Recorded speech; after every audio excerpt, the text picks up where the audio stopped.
Après 10 mois d'hésitation, Félix Tshisekedi a surpris tout le monde en annonçant la tenue d'un dialogue inclusif en République démocratique du Congo. S'agit-il d'une nouvelle stratégie pour gagner du temps ou d'une réelle volonté politique? Mesdames et messieurs, bonjour et bienvenue dans ce nouveau numéro de notre émission Débattons.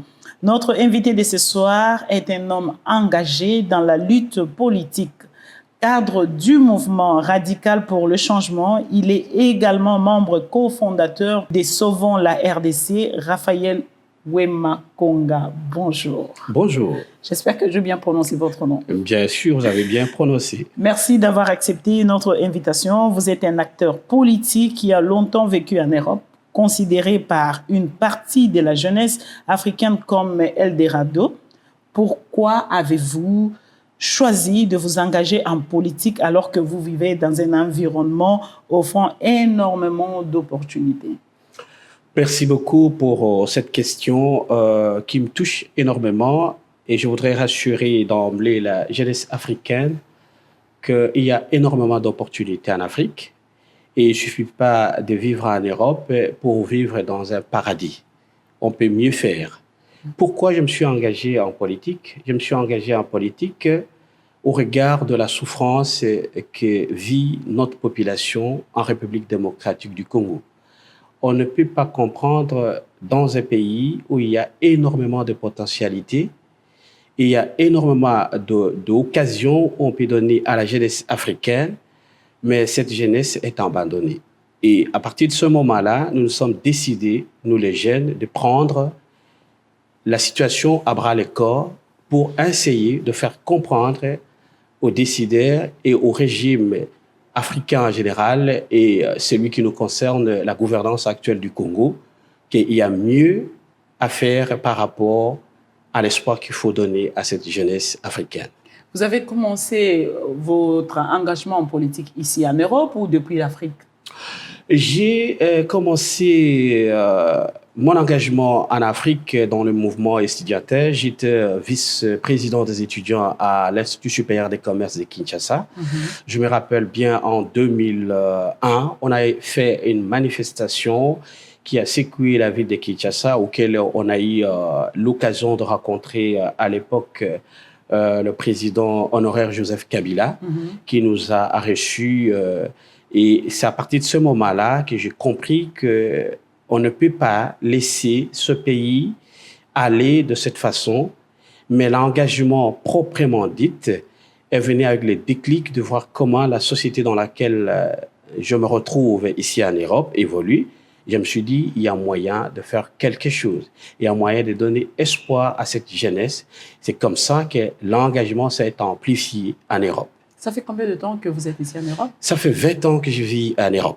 Ça fait 20 ans que vous vivez ici en Europe. Ça fait 20 ans que je suis en Europe. Mais la politique congolaise reste au centre. Vous êtes plus intéressé. Je suis préoccupé par rapport à la situation qui se passe dans mon pays parce que chaque année, j'y retourne 2-3 fois. J'ai fait aussi parfois de petites études comparatives avec d'autres pays africains que j'ai l'opportunité ou l'occasion de visiter. Et je pense que chez nous, ça va mal. Ça va mal depuis la prise du pouvoir du président Félix Tshisekedi. Ça n'a jamais été, ça n'a jamais marché. Ça n'a pas marché comme ça devait aller, mais malheureusement, ça s'est amplifié avec l'avènement de la gouvernance actuelle de Kinshasa. Malheureusement, cette gouvernance actuelle a coïncidé avec une période où le Congo est en train de ramasser énormément de revenus qui viennent de la révisitation du contrat minier initié par l'ancien président de la République, Joseph Kabila. À ce moment-là, on ne peut pas comprendre qu'au moment où le Congo devient de plus en plus, je ne vais pas dire riche, mais dispose de moyens suffisants, que la population continue de croupir dans la misère. C'est cette inadéquation-là qu'on ne peut pas comprendre et c'est là le fondement même de notre engagement en politique pour que les choses changent. Merci beaucoup. Parlons d'abord de cette gouvernance que vous venez de dire ici. Raphaël Wema, l'actualité politique reste dominée par l'annonce inattendue d'un dialogue inclusif par le président Félix Tshisekedi. Quelle a été votre première réaction à cette annonce hier? Ma première réaction était celle de me poser la question, est-ce que cette fois-ci, c'est la bonne? Parce qu'il est évident que le président Tshisekedi n'avait pas beaucoup plus d'alternatives au regard de la pression qu'il est en train de subir, au regard des actions qui sont en train d'être menées par les différentes plateformes politiques de la société civile, que ce soit au pays et aussi ici en Europe. Je ne crois pas qu'il avait plusieurs opportunités devant lui que de s'incliner pour accepter ce dialogue. Et donc, vous voulez dire que vous ne croyez pas à cette bonne volonté du président Félix Tshisekedi? Je suis un peu dubitatif et je suis encore en train de me poser la question si ce n'est pas de la diversion qu'il est en train de faire au regard de la pression qu'il est en train de subir.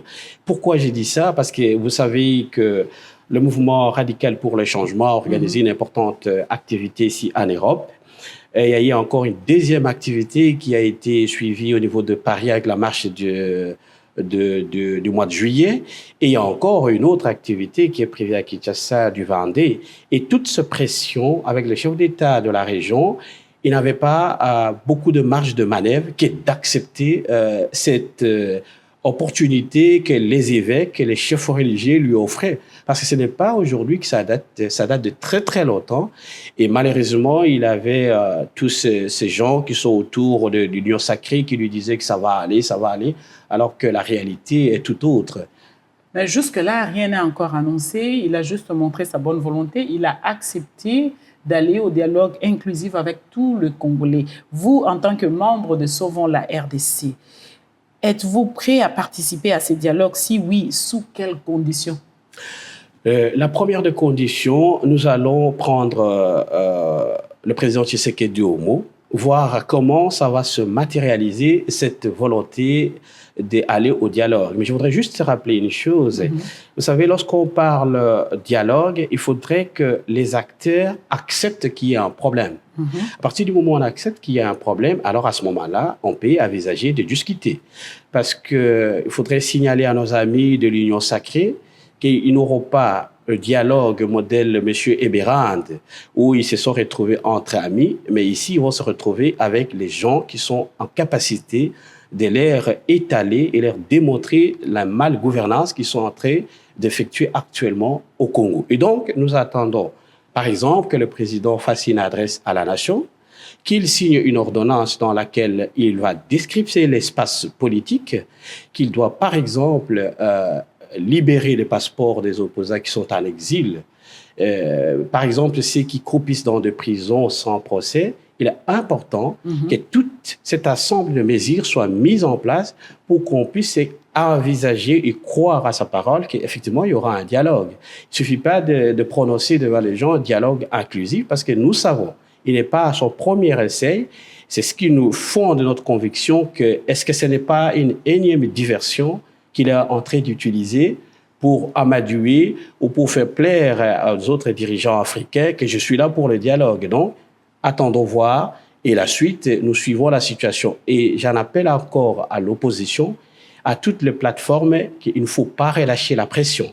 Il faut continuer, il faut amplifier, il ne faut surtout pas se décaler de l'objectif que nous voulons un dialogue inclusif et sincère pour sortir le Congo dans la torpeur qu'il se trouve actuellement. Vous dites qu'il ne faut pas relâcher à la pression, mais vous, Sauvons la RDC, on ne vous voit pas, vous n'êtes pas là, on ne voit que quelques communiqués, mais on a vu les C64, C64 a mis la pression, nous avons vu des marches, nous avons vu des actions, mais qu'est-ce qui se passe? Quand vous dites que Batouba a relâché, vous parlez de qui? Vous parlez de C64, vous parlez de ceux qui sont à Goma, vous parlez de qui? Parce que vous, Sauvons la RDC, on ne vous voit pas du tout. Je voudrais rappeler une chose. Il faut comprendre que la libération du Congo ne se passera pas par un seul individu.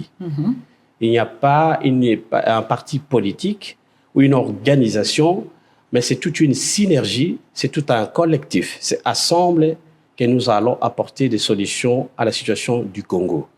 Et donc, quand vous me dites que souvent la RDC, nous ne vous voyons pas, moi je suis quand même dubitatif parce que vous êtes une éminence grise au niveau de la presse, si vous suivez l'actualité ici en Europe et partout ailleurs.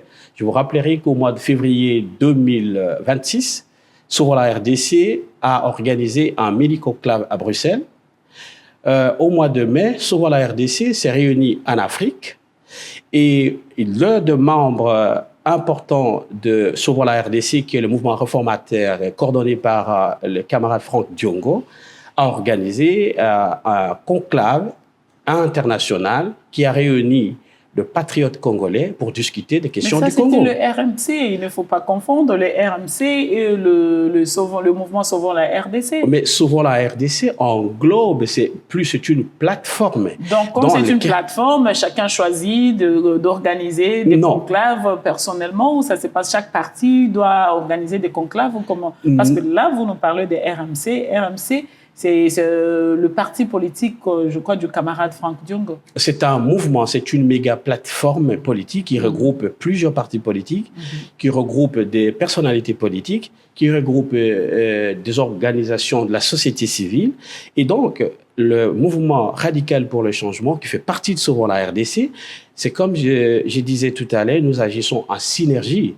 Il y a un deuxième événement important qui s'est passé à Paris, qui a été organisé par le Bataillon populaire en coordination avec Franck Diongo. C'était une réussite totale parce que vous ne savez pas, dans cette manifestation, le C64 était parti organisateur.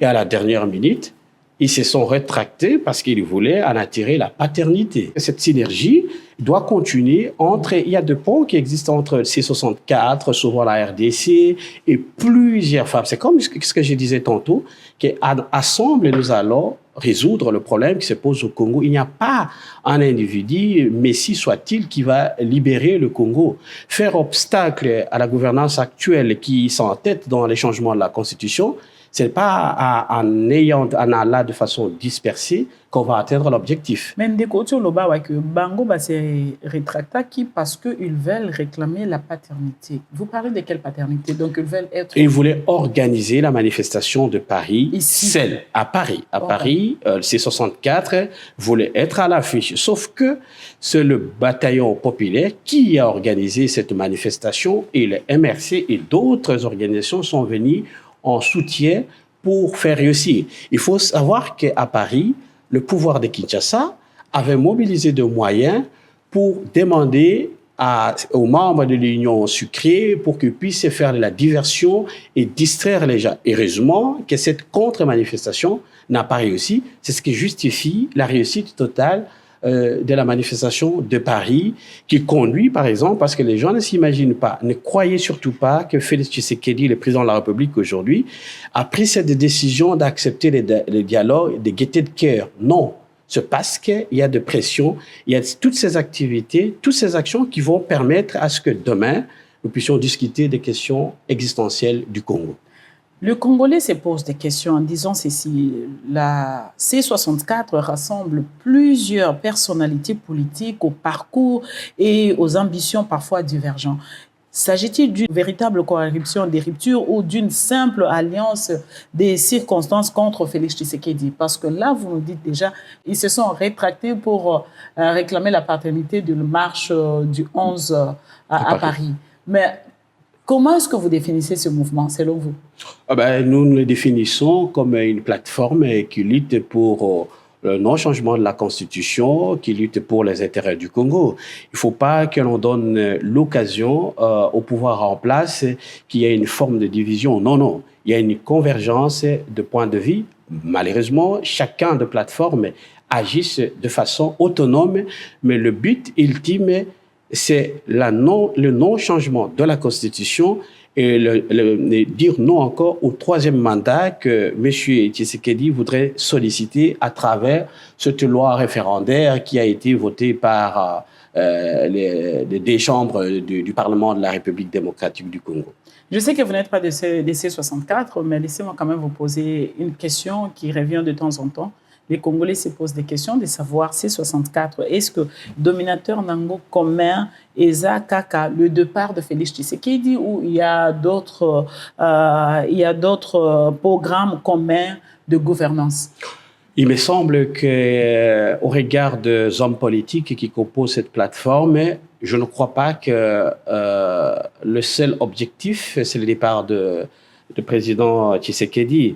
Je pense qu'il y a décidément d'autres objectifs qui, par exemple, comment mettre fin à la mauvaise gouvernance, comment améliorer la qualité de vie de Congolais. Donc, c'est tout un ensemble. Je me réserverai le droit de ne pas trop rentrer en profondeur parce que je ne connais pas le programme, mais pour ne pas vous décevoir, je pense qu'ils ont d'autres choses, parce que quand je vois la chef Premier ministre Matata qui est dans C64, je ne m'imagine pas qu'il est là que juste pour le départ du président Tshisekedi. Je pense qu'il y a tout un programme, toute une bonne planification des actions qui permettront l'émergence du Congo. Mais il est aussi membre de Sauvons la RDC. Je vous laisse la paternité de vos propos. Regarde, c'est que je sais qu'il est membre du plateforme Sauvons la RDC. Je vous réponds par l'affirmatif. OK, merci. Quelle différence fondamentale existe-t-il entre la C64 et la plateforme Sauvons la RDC sur le plan de la vision, de la stratégie et de moyens d'action? Y a-t-il une différence? Notre convergence dans cette lutte, c'est mettre fin à l'ambition démesurée du pouvoir de Kinshasa d'offrir un troisième mandat au président Tshisekedi. Ça, c'est de un. Sauvons la RDC et C64. Deuxième point de convergence, c'est non à la modification ou au changement de la Constitution. Ça, c'est des éléments essentiels de notre combat actuel. Donc, à partir du moment où on se retrouve sur ces deux éléments essentiels, je pense que le reste viendra avec le temps. On pourra discuter, mais les éléments, nous avons notre focus sur le non-changement de la Constitution, non au troisième mandat et inévitablement lutter contre la mauvaise gouvernance de nos richesses. Deux grands éléments qui vous réunissent, deux grands éléments que vous poursuivez. Mais pourquoi maintenir deux structures distinctes si elles poursuivent le même objectif? Existe-t-il des divergences idéologiques ou une autre guerre de leadership? Je ne saurais pas répondre à cette question en disant qu'il y a des guerres de leadership, mais il faut comprendre que les hommes politiques, ils ont derrière eux des machines politiques, ils ont des appareils politiques, ils ont des milliers de sympathisants.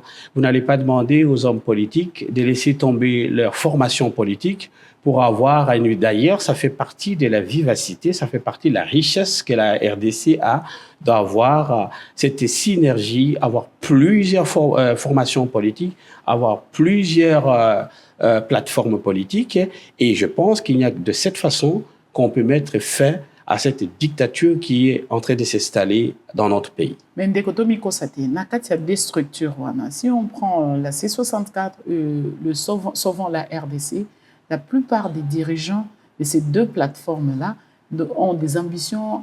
Il y a comme un président de la République. Et comment est-ce que ça va fonctionner? Nous allons trouver le moyen de nous attendre. Et moment moko ekokuma oyo tokotia makamunyoso nase pour Narosolola qui veut être candidat ou pas. Mais il faut retenir une seule chose, on ne peut pas empêcher des hommes politiques d'avoir des ambitions. Ça, c'est très, très important et c'est bon pour la démocratie. Si on commence à empêcher les gens de ne pas avoir des ambitions, on fausse le calcul. Je répète encore, l'objectif principal pour le moment, c'est mettre fin à cette idée que le gouvernement actuel veut changer la Constitution et surtout chercher par tous les mécanismes, soit-il fraudulé, d'offrir un troisième mandat au président Tshisekedi. C'est ça le combat. Il ne faut pas qu'on se trompe de combat. C'est ça le combat sur lequel nous demandons des énergies de tous les Congolais, de la diaspora, du pays, de mettre notre énergie au service du Congo pour barrer la route à ce projet macabre qui ne contribuera pas à la tranquillité de notre pays. C'est comme s'il n'y a pas un plan après Tshisekedi. Il y a plusieurs plans. Il y a un plan qui est pour le plan de développement du Congo. Je vais vous rappeler, lors du conclave du MRC, il y a eu des résolutions qui ont été, il y a même un programme de gouvernement qui a été mis en place. Et donc, lorsque des acteurs politiques se retrouvent dans des structures, ils réfléchissent. Et la réflexion ne se limite pas seulement à faire partir le président Tshisekedi. Si on fait de cette façon, on n'a pas un combat seulement vis-à-vis d'un individu, mais on a toute une vision pour développer notre pays. Parce qu'il faut savoir que comparativement à d'autres pays africains, nous sommes en retard.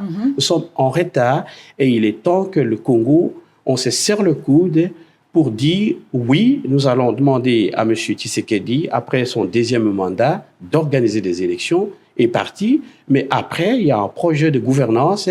Comment on va gouverner autrement le Congo? Ça, c'est des questions essentielles. Est-ce qu'il est encore possible de demander à M. Félix Tshisekedi d'organiser les élections? On est déjà presque, nous tendons vers la fin de 2026. Il n'y a rien, côté CENI, il n'y a absolument rien. Est-il encore possible de demander? Nous tendons déjà vers la transition, donc Félix Tshisekedi peut encore rester au pouvoir 2 ans, 3 ans en attendant qu'on puisse... C'est question de volonté politique. Et vous vous rappellerez que lors de l'adresse de M. Tshisekedi devant des journalistes et surtout les gens de Force du Progrès, il a affirmé qu'il est prêt à organiser un référendum. Donc, c'est pas que le Congo n'a pas de moyens. On a de moyens. C'est question de volonté politique. Lorsque la volonté politique est là, on peut organiser les élections. Autant il était prêt à organiser... En 2028? Ah oui, il y aura des élections en 2028. Nous tendons déjà vers la fin de 2026. Il y aura des élections. Penser qu'il n'y aura pas des élections, c'est faire une lecture erronée de la situation politique. Et alors, c'est jouer avec la détermination de toutes ces plateformes politiques. Et surtout, nous, au niveau du mouvement radical pour le changement, nous y croyons que les élections doivent se tenir en 2028. Et c'est sans M. Félix Tshisekedi parce qu'il a épuisé ses 2 mandats. Ça, c'est clair. Monsieur Rafoué, je rappelle que vous êtes membre du mouvement Sauvons la RDC. 1 an après sa création, Sauvons la RDC peut-elle présenter des résultats politiques mesurables au-delà de réunions et de prises de position politique? Toyo Karabinoti, Tozo Monate, Nini Bokio présenté Bisso. 1 année après création, il y a un mouvement, il y a plateforme Sauvons la RDC. Souvent, la RDC fait un travail de titan. Peut-être que les gens auront aimé que souvent la RDC devienne demain une plateforme qui va appeler les gens à casser. Non, non, non. Nous réfléchissons et nous travaillons autrement. Et donc, souvent la RDC a bâti un travail de titan. Je vous ai rappelé tout à l'heure des actions qui ont été menées. Dira cette année 2026. Il y en a encore d'autres et on a toute une planification. Et nous sommes en train de dérouler des actions qui ont été décidées lors de la 2e réunion de réévaluation qui s'est tenue en Afrique. Et c'est cette feuille de route-là qui est en train d'être mise en application. Et donc, restez calme, attendez, vous allez voir. Et souvent, la RDC fait un travail de titan. Et c'est que nous voyons aujourd'hui, parce que les gens sont en train de dire le président Tshisekedi a accepté le dialogue. Je vous rappelle que ce n'est pas de sa propre volonté qu'il vient à déclarer sa volonté d'organiser le dialogue. Parce qu'il y a toutes ces actions-là, dont souvent la RDC aussi en fait partie.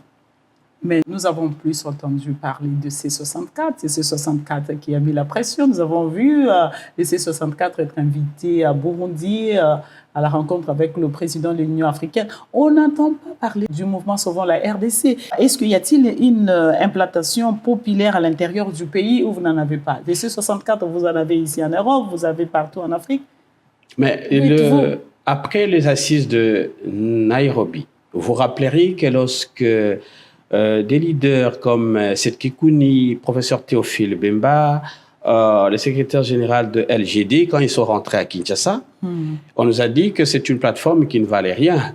Mais pourquoi on les a arrêtés? Vous savez que ces gens-là ont été arrêtés. Professeur Théophile Bemba, par exemple, son passeport est confisqué jusqu'à aujourd'hui. Il ne peut pas sortir. Non, il n'y a pas question. Si on se fait, parce qu'on a arrêté quelqu'un et qu'on ne va pas, alors ça ne sert à rien de faire de la politique. Et il n'y a personne qui est là pour intimider quelqu'un. C'est juste pour vous dire que les actions ont été organisées. Il y avait une restitution qui a été organisée. Il y a des actions, et je répète encore, qu'il y a une feuille de route que souvent la RDC est en train de suivre et les actions sont en train d'être menées. Et les résultats Nous en parlerons demain et ça commence déjà à produire ses effets de ces actions-là. Voilà. Joseph Kabila est membre du Sauvons la RDC, a été sanctionné. Selon vous, sanctionner qui est pour Kaka va écarter un éventuel dialogue national ou c'était juste pour l'affaiblir? Selon vous, comment est-ce que vous avez trouvé ces sanctions contre l'ancien président Joseph Kabila? Vous savez, lorsque vous prenez des sanctions issues de la corruption, ça ne changera rien du tout. La situation actuelle du pays est que le pays se dégrade au jour le jour. Il y a la malgouvernance, on vole l'argent.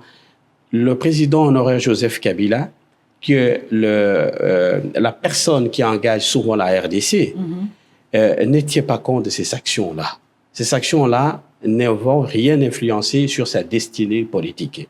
Je voudrais revenir au début de cette émission. Vous avez souligné qu'après 10 ans d'hésitation, le président Tshisekedi a en fait accepté un dialogue inclusif.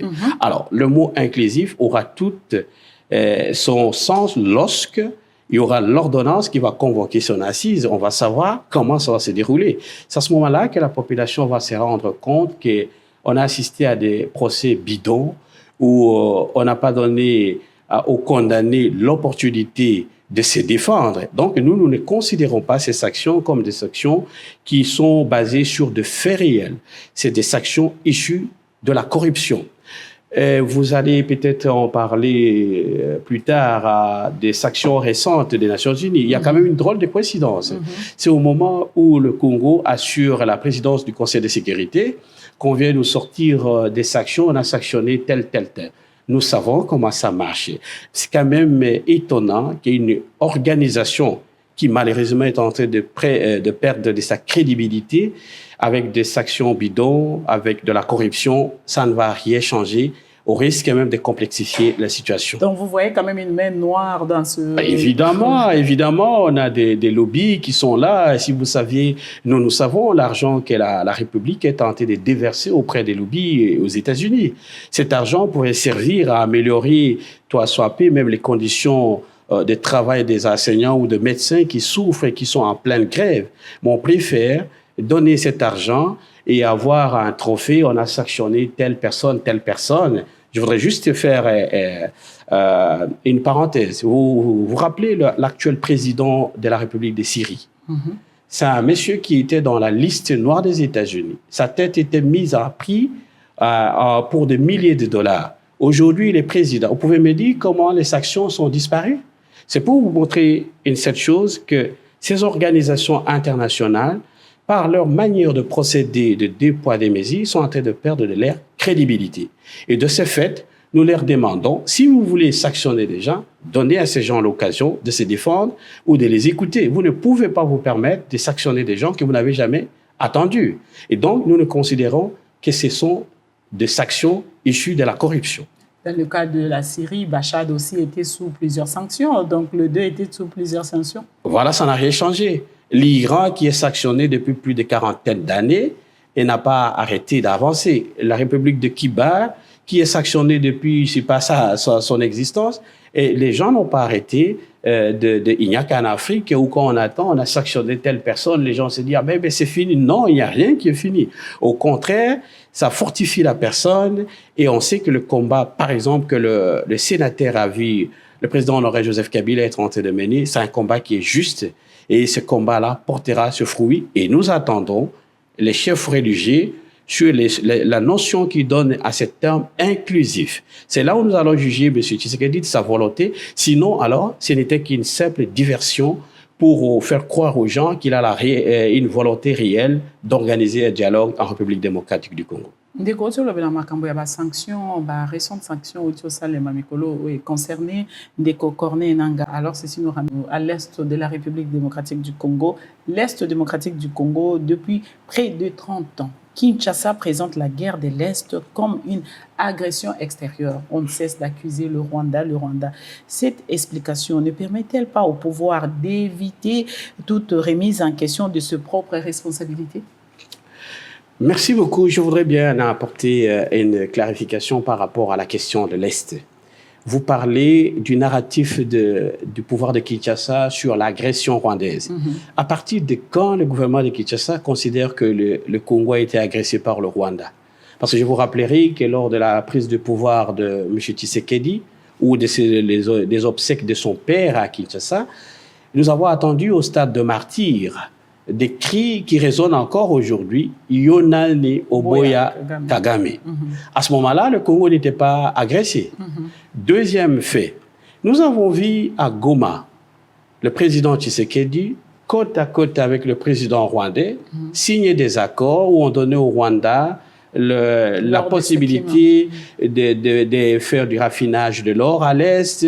Rwandais survolait l'espace aérien congolais, il atterrissait à Lubumbashi, à Kinshasa. À ce moment-là, il n'y avait pas d'agression. Non, arrêtez. Il faut être sérieux dans ce que nous faisons. Il faut être sérieux dans la manière de traiter de questions de la République. Monsieur Tshisekedi sait les accords avec qui il a signé. Je peux encore parachever les accords de Washington.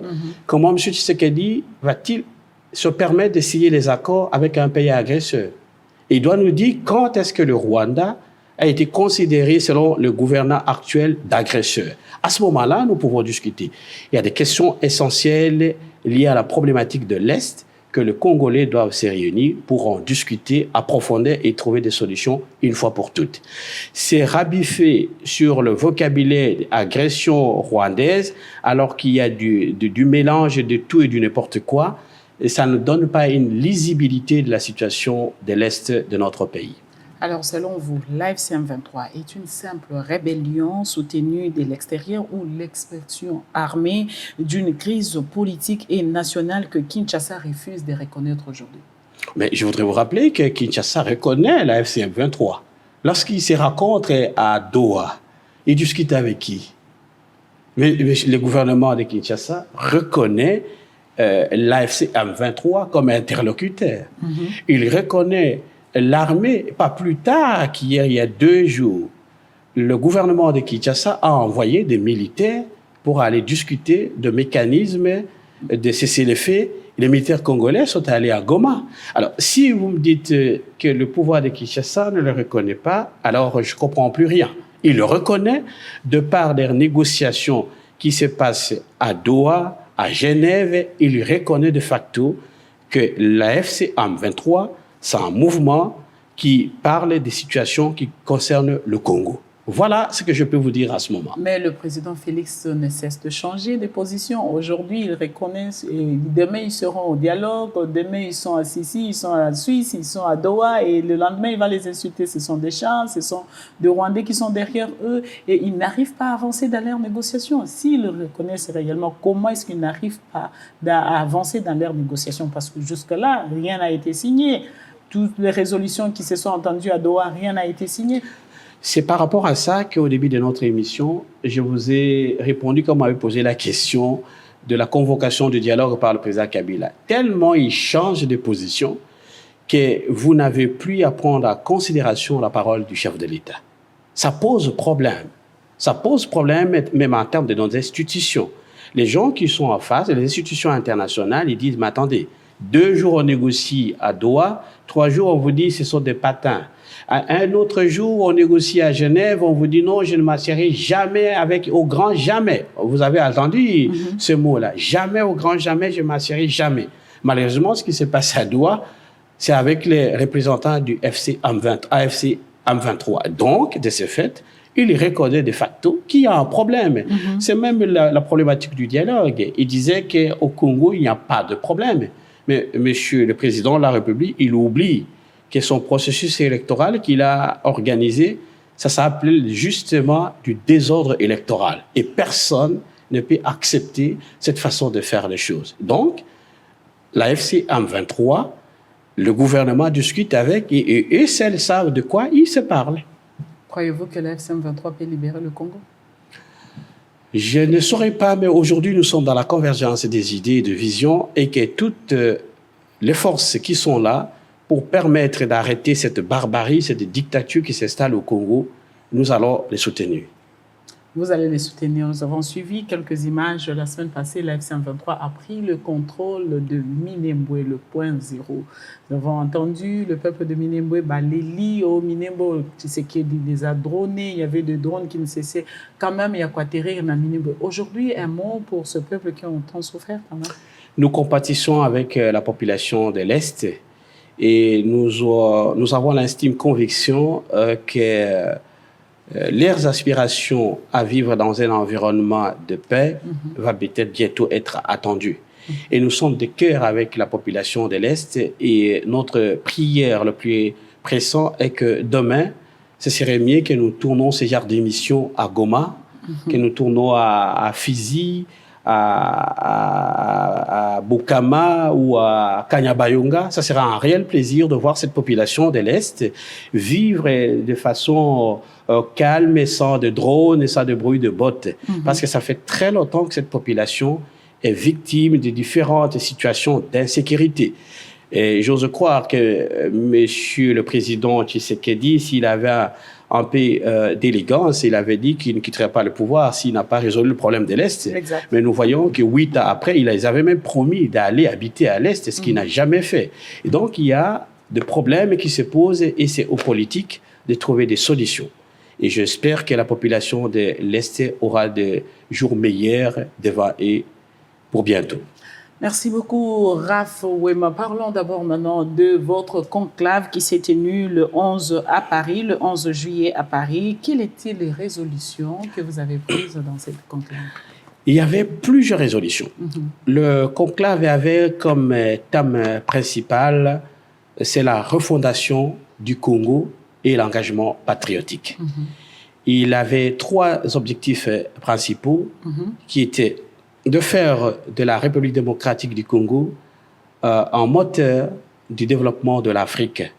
Ce pays que Lumumba est mort, qui nous a laissés, ne doit pas continuer 66 ans après dans cette léthargie. Le conclave a produit différentes résolutions dont je vous ai fait lecture. La deuxième de résolution parle du dialogue comme mécanisme par éminence de résolution de problèmes. Et nous en avons pris acte hier de la volonté du président Tshisekedi à travers les chefs religieux d'organiser un dialogue et nous estimons que ce sera le vrai dialogue. Et il y avait plusieurs résolutions à trait, par exemple, à ce qui concerne de contrats miniers que le gouvernement est en train de signer. Le conclave du MRC a pris l'engagement de renégocier ce contrat. Parce que nous considérons que ces contrats sont en train d'être négociés de façon anarchique, qui ne respectent pas les procédures légales auxquelles les populations qui sont autour de ce territoire où il y a plein de richesses ne vivent pas de bénéfices de ces exploitations. Comment allez-vous faire pour négocier cela? Parce que le président de la République a engagé tout un pays. On peut renégocier, madame. On peut renégocier. Comment on a renégocié le contrat chinois? Il y a des mécanismes qui sont prévus. Et nous en appelons et nous disons aujourd'hui à tous ces gens qui veulent faire les affaires, y compris les Américains, nous leur disons que ces contrats seront révisités. Et s'il faut les annuler, on les annulera. S'ils n'ont pas été négociés, conclus dans des termes de référence qui respectent les standards internationaux, nous allons les modifier. Si on ne veut pas les modifier, mais attendez bien, on va carrément les ignorer. Ça, c'est clair et net. On ne peut pas accepter que les richesses du Congo ne profitent pas aux Congolais. Ça fait très longtemps que des expatriés bénéficient des richesses du pays. Et donc, si les gouvernants actuels sont en train de conclure des contrats avec des firmes internationaux, ils ont intérêt à le faire à bon père de famille. Parce que nous allons les renégocier, nous allons les revisiter. Et s'il faut les adapter, on les adaptera. OK. Et d'autres points? Il y en a d'autres résolutions qui concernent la gestion de nos entités territoriales décentralisées. Vous voyez aujourd'hui comment le gouvernement de Kinshasa a organisé un désordre à travers de provinces. Ça ne peut pas continuer comme ça. Ça ne peut pas continuer. Donc, les différentes résolutions du conclave du MRC, il y a une résolution qui donne aux conclavistes le pouvoir d'organiser un conseil international de la diaspora congolaise à travers le monde. Il y avait une résolution qui donne mandat au MRC d'accompagner toutes les actions qui tendent à faire attendre la voix du Congo. Et c'est dans ce cadre que le coordonnateur général Franck Diongo était parti à Paris pour à accompagner, venir en soutien du bataillon populaire qui a organisé la marche et dont on a fait écho à travers cette émission. Une petite parenthèse pour cette marche que vous venez de relever. La plupart des gens ont dit que la marche avait échoué, vous n'étiez pas en mesure de mobiliser. Vraiment, la marche a montré l'image de votre parti politique, des MRC. Qu'est-ce que vous voulez dire? Il y avait les gens du MRC, il y avait souvent la RDC, il y avait le bataillon. Il faut, et je répète encore, ce bataillon, le bataillon populaire qui a organisé la marche. Le Non, MRC, c'est pas MRC, c'est le bataillon le populaire. MRC et souvent la RDC et d'autres formations sont venues en appui. Et donc, il faut que les choses soient claires. Ce n'est pas le MRC a organisé le conclave la première fois qu'une formation politique, une plateforme politique au niveau de la diaspora organise un conclave qui a réuni, on attendait 100 personnes, on a eu affaire à plus de 200 personnes, la salle était pleine, et c'est un conclave international où il y a eu des éminences grises qui sont intervenues, vous avez eu des professeurs d'université, de l'Australie, et les gens sont venus de partout, des États-Unis, du Canada, de la Lituanie, de l'Allemagne, de la France, les images sont là. Et c'est pour la première fois quand même à avoir l'honnêteté de reconnaître au mouvement radical pour le changement, d'avoir organisé quelque chose. L'objectif ultime, c'était de l'unir les patriotes congolais. Et les patriotes congolais se sont retrouvés, on a discuté du Congo, et la feuille de route est là que nous allons suivre pas à pas avec une déclinaison des actions qui seront maintenant opérationnelles. Merci beaucoup. Mais que direz-vous, Nini Roki Koloba, Nabat Oyobayo, qui que Félix Tshisekedi, président de la République, a annoncé déjà que Andimi Kosala dialogue inclusif na bandeko nyonso bamususu balobi C64 et bimaki po bakende côté le changement à la constitution comme il y a Andimi Kosala dialogue inclusif en d'autres termes c'est comme si atiki a quoi ici démarche naie il y a ko changer constitution okolobani na batwana o ba croire que en disant qu'il accepte de faire un dialogue inclusif, le dialogue inclusif c'est-à-dire à rechanger sur ce constitution pour que le banni message na batouana bandimeli que ezabongo et qui kolembisa bango pour qu'ils ne viennent pas assister à la marche. Attention, attention parce que nous savons les gens qui sont en face c'est des politiques. Donc il y a le bâti que ceux qui animent principe et à dialogue que bati qui ba ambition na bango ya mabe ya changer constitution. Non, bazanango. Deuxième chose, vous voyez bien que la loi référendaire qui a été votée dans les deux chambres de parlement, ils ont un bureau, il y a Mokonzi Mboka. Donc, à tout moment, avec au signé et le Kouana. Il y a un lobaki na ibandeli émission que nous sommes sceptiques et nous nous posons la question si ce n'est pas de la diversion. Oui, à Sali, pour na kobuka, pour na kolembisa ba action ou ya opposition à bandi kosala. Baction, eza namboka, eza pe na libanda. Donc, il faut maintenir pression. Il faut marcher à l'événement eza là. Au niveau, il y a MRC, au niveau, il y a souvent la RDC, Baction, il y a Kafu, Ezoya. Donc, il n'est pas question, il y a quoi annuler Baction, la programmation qui a été mise en place pour la Baction, pour le gouvernement qui nzela wana ya kobongo la constitution nzela wana ya kolukila le président Tshisekedi du troisième mandat eza nzela ya mabe. Il faut maintenir pression, il ne faut pas qu'on limbisa, il faut continuer de se battre et nous demandons à toute la population congolaise de se mobiliser comme un seul homme pour que tout la qui s'aille force na biso le 22 et puis pour na ba action musu sezoya que nous sommes prêts pour en finir de façon démocratique comme ndeko moko bandao lobakeno na maboko pamba touché bango déjà KO debout. Na maboko pamba touché bango déjà KO debout. Est-ce que ça maboko pamba na bino ou soit eza pression il y a 0.0 oyo AFCM 23 à récupérer? Ah, c'est toute la dynamique ya action. C'est ce que je vous ai dit, za action musu seza libanda ya mboka na poto, action musu seza na Kinshasa, action musu seza na Est. On ne peut pas accepter que nos jeunes enfants soient envoyés au front. Vous avez attendu, vous avez vu les images. Et ils ont été livrés à eux-mêmes sans matériel adéquat. Donc ça, c'est des images insupportables. Et nous croyons que c'est toutes ces pressions-là qui ont fait qu'il arrive aujourd'hui à comprendre que non, nandimi dialogue, mais dialogue on est dans le baki. Il faut total l'ikasa ou convoquer dialogue wana qu'est-ce qui sera mis dedans. Il faut qu'on y ait que ba opposa et belé bazali banda. Ba Frank Diongo bazali banda, ba Moïse Katumbi bazali banda, o lelo ba kozonga kongote. Comment on va faire parce que ba sango batata épiscopo baloba que non toujours ça le dialogue inclusif. Inclusif, on considère que même bande ko FCM 23 Corneille Nanga akoya na Kinshasa surtout éviter placer le dialogue et gozala mais au regard de la situation actuelle on ne sait pas là où le dialogue ça va se tenir. Donc ça c'est des modalités qui seront définies par soit l'ordonnance qui va convoquer le dialogue ou par rapport aux propositions que les évêques vont présenter au président de la République. Donc il faut tous à la ekengena batwana tous les mises à pression que non à lobby dialogue donc toujours yango il faut que na bango tina suka liso likolo la liso. Lisso Likolo et Alisso, merci beaucoup, Monsieur Raphaël. C'était un plaisir. Merci d'avoir accepté notre invitation. C'est un plaisir partagé. C'est moi qui vous remercie. Merci beaucoup. Mesdames et messieurs, merci de nous avoir suivis et à bientôt. Au revoir.